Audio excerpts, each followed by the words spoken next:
شروع اس اللہ کے نام سے جو بڑا مہربان نہایت رحم فرمانے والا ہے۔ السلام علیکم تمام دیکھنے سننے اور سمجھنے والوں کو الفاظ زندگی ٹی وی میں ایک بار پھر سے خوش آمدید۔ دوستو، ہم مسلمانوں میں ہر کوئی ایک نہ ایک دن مرنے سے پہلے کعبہ کا زیارت ضرور کرنا چاہتا ہے۔ کعبہ کے متعلق ایسی بہت سے معجزات اور اللہ کے گھر کی پرانی کہانیاں وغیرہ اس دنیا میں موجود ہیں۔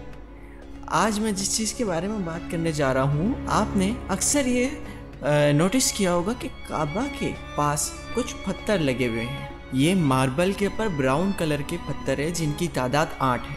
تو میرے بھائیوں اور بہنوں، یہ ہمارے پیارے نبی حضرت محمد مصطفیٰ صلی اللہ علیہ وآلہ وسلم کی پہلی سجدہ گاہ ہے۔ مصلی جبریل کے نام سے یہ مشہور جگہ، جہاں معراج کے بعد حضرت جبریل علیہ السلام حضرت محمد مصطفیٰ صلی اللہ علیہ وآلہ وسلم کو نماز پڑھنا سکھایا کرتے تھے۔ جبریل امین حضور پاک صلی اللہ علیہ وآلہ وسلم کو دن میں 10 دفعہ نماز سکھاتے، جس میں ہر بار وہ 2 دفعہ نماز پڑھتے۔